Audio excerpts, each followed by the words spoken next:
ધોરણ 11 ભૂગોળ પ્રથમ પરીક્ષા માટેનો ખૂબ અગત્યનો વિડીયો છે। આ અગાઉ આપણે ઘણા બધા વિડીયો બનાવ્યા છે, એ વિડીયો તમે જોયા જ હશે। હવે વિભાગ એ ની અંદર કેટલા પ્રશ્નો, બી ની અંદર કેટલા પ્રશ્નો, આ બધું તમને ખબર હશે, પણ વિભાગ એ ની અંદર કયા ચેપ્ટરમાંથી પૂછવાનું એ નહીં ખબર હોય, કયા ચેપ્ટરમાંથી કેટલા પ્રશ્નો પૂછવાના એ પણ નહીં ખબર હોય, અને એના માટે જ આપણે આ વિડીયો બનાવીએ છીએ। એટલે ખાસ ધ્યાન આપજો। જો અહીં આપણી પાસે ચેપ્ટર્સ કેટલા છે, તો આપણી પાસે ચેપ્ટર્સ છે 1 થી 6 અને પછી 15મું, એટલે કુલ ચેપ્ટર છે 7 અને 7 ચેપ્ટરનો ગુણભાર અહીંયા આપેલો છે। એ ચેપ્ટરના ગુણભારને આધારિત આપણે વિડીયોની બ્લુપ્રિન્ટ બનાવવાનો પ્રયત્ન કરેલો છે। તો એ તમે જોઈ શકો, વિભાગ એ ની અંદર કુલ 10 પ્રશ્નો પૂછવાના છે। હવે આ 10 પ્રશ્નો ક્યાંથી પૂછવાના, તો એ ની અંદર કેટલા પ્રશ્નો, 10 પ્રશ્નો પૂછવાના। આપણી પાસે ચેપ્ટર્સ કેટલા છે, તો 1 2 3 4 5 અને 6 અને છેલ્લે 15 નંબરનું એક ચેપ્ટર છે, એટલે કુલ 7 ચેપ્ટર્સ છે। તો પહેલા ચેપ્ટરમાંથી એક વિકલ્પ, બીજા ચેપ્ટરમાંથી 2 વિકલ્પ, ત્રીજા ચેપ્ટરમાંથી 1 વિકલ્પ, ચોથામાંથી 2, પાંચમામાંથી 2 અને છઠ્ઠામાંથી 2। 15માંથી વિકલ્પ આપણને પૂછાતા નથી, પણ તમે એવું રિસ્ક નહીં લેતા, 15મું ચેપ્ટર પણ વાંચી લેવાનું, જેથી 10માંથી 10 વિકલ્પોના માર્ક્સ આપણા આવી જાય। જનરલી આ રીતે પૂછાશે, પણ આપણે તૈયારી બધી કરેલી હોય તો ખોટું નાની અમસ્તી ભૂલને કારણે આપણા માર્ક્સ જતા નહીં રહે। કારણ કે ગુજરાતની તો ઘણી બધી સ્કૂલ છે, અને આ ઘણી બધી સ્કૂલોની અંદર કેટલીક સ્કૂલો કદાચ 15માંથી પૂછી લઈ તો તમે એવું કહો કે સર તમે કીધેલું એ પ્રમાણે તો આવ્યું જ નહીં, એટલા માટે તમારે આ વાંચી લેવાનું। હવે વાત કરીએ વિભાગ બી। વિભાગ બી ની અંદર કુલ 5 પ્રશ્નો પૂછવાના છે। 11 થી 15 એટલે પ્રશ્નો કેટલા, 5, લખવાના કેટલા, 5। તો 5માંથી 5 પ્રશ્નો લખો એક વાક્યના, એટલે 5 માર્ક્સ મળી જાય। પરંતુ આપણે કયા કયા પ્રશ્નોની તૈયારી કરવાની, તો ખાસ ધ્યાન આપીને જોજો। આપણું ચેપ્ટર નંબર 1 છે, એની અંદરથી એક પ્રશ્ન, ચેપ્ટર નંબર 2 ની ચેપ્ટર નંબર 3 માંથી એક પ્રશ્ન, ત્યાર પછી ચેપ્ટર નંબર 5 માંથી એક પ્રશ્ન, ચેપ્ટર નંબર 6 માંથી એક પ્રશ્ન અને ચેપ્ટર નંબર 15 માંથી એક પ્રશ્ન। એટલે ટોટલ ચેપ્ટર કેટલા થઈ ગયા, 5। આ 5 ચેપ્ટરમાંથી 1 3 5 6 અને 15, આ 5 ચેપ્ટરમાંથી એક એક પૂછાશે। હવે કયા કયા ચેપ્ટર મેં નથી લીધા, તો ચેપ્ટર નંબર તમે જોઈ શકો, બીજું અને ચોથું, ચેપ્ટર નંબર 2 અને ચેપ્ટર નંબર 4, આ 2 અને 4 ને અહીંયા ગણતરીમાં લેવામાં નથી આવ્યું। પણ ફરીથી એકવાર કહું છું, 50 માર્ક્સની પરીક્ષા છે, એટલે ગુજરાતની અંદર કઈ સ્કૂલમાંથી કેવું પૂછાય, એટલે નાના મસ્તા સવાલ હોય ને એ તો જોઈ જ લેવાના। એટલે બીજું ને ચોથું ચેપ્ટર થોડું પાછળથી જોવાનું ખરું, તૈયારી કરી લેવાની, બાકીના પ્રશ્નો મેં તમને આપી દીધા, બીજું ને 5મું પર તમે જોઈ લેજો, એટલે તમને વાંધો નહીં આવે। ચાલો, ત્યાર પછી વિભાગ સી। વિભાગ સી ની અંદર 10 માર્ક્સ છે। પ્રશ્નો કેટલા, 16 થી 23। 16 થી 23 એટલે 8 પ્રશ્નો, અને 8માંથી લખવાના કેટલા, 5। એકના કેટલા ગુણ, 2। એટલે આ વિભાગ એ 10 ગુણનો રહેવાનો છે। હવે આ 10 ગુણમાં કયા પ્રશ્નો ક્યાંથી પૂછવાના એ જોઈ લે। તો વિભાગ સી છે, આપણી પાસે ચેપ્ટર્સ છે બધા જ, એ દરેક ચેપ્ટરમાં ફક્ત 15મું ચેપ્ટર તમારે છોડી દેવાનું।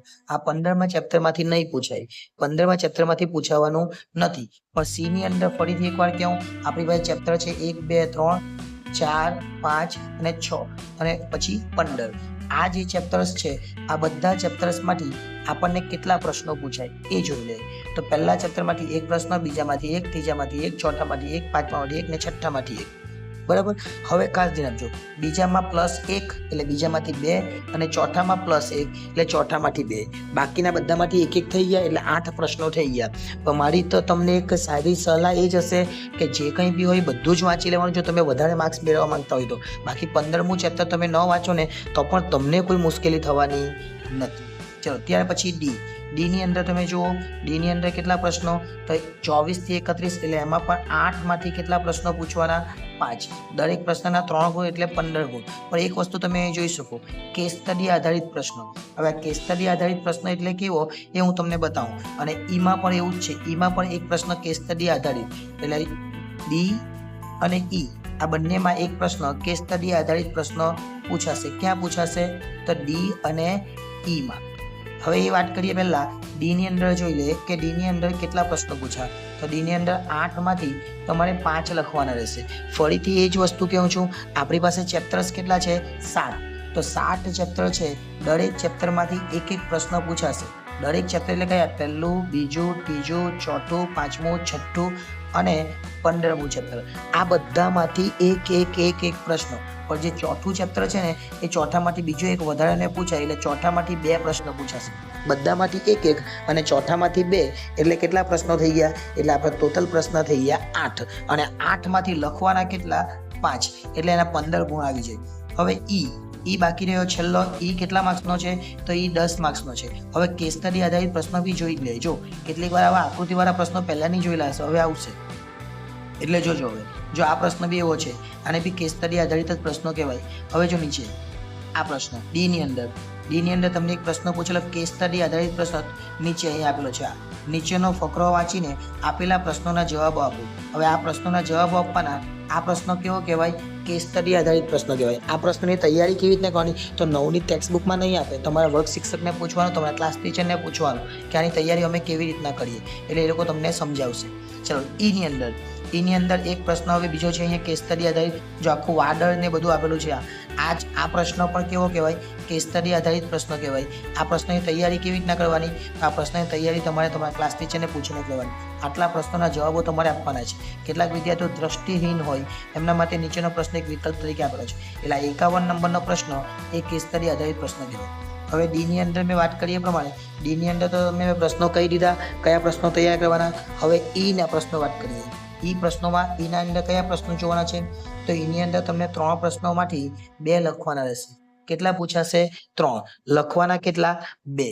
તો કયા ચેપ્ટર તૈયાર કરવાના? તો એક ચેપ્ટર તૈયાર કરવાનું, બીજું, પછી એક ચેપ્ટર તૈયાર કરવાનું, ચોથું, અને પછી એક તૈયાર કરવાનું, 5મું અને 6થું. આ 5મું અને 6થામાંથી 2માંથી કોઈ પણ એકમાં એક આવી શકે. એટલે અહીંયાથી એક, અહીંયાથી એક અને અહીંયાથી એક. હવે આ 3 પ્રશ્નો પૂછાય એટલે આ 3 પ્રશ્નોની તૈયારી તમારે સાહિત્યમાં. પણ બીજું ને ચોથું તો તમારે કરી લેવાનું, લખવાનું તો 2 છે, અને 5મું 6થું પણ વાંચી લેવાનું. 5મું અથવા 6થામાંથી એક જ આપણે પૂછાઈ જાય. એટલે સૌ પ્રથમ આપણે આ પ્રમાણે તૈયારી કરીશું તો આપણને કોઈ પ્રકારની મુશ્કેલી થશે નહીં. એટલે આ પ્રમાણેનો વિડીયો આવતા રહેશે. વિડીયો ગમ્યો હોય તો લાઈક કરી દેજો. ચેનલને સબસ્ક્રાઇબ કરવાની બાકી હોય તો એ પણ કરી લેજો. આભાર.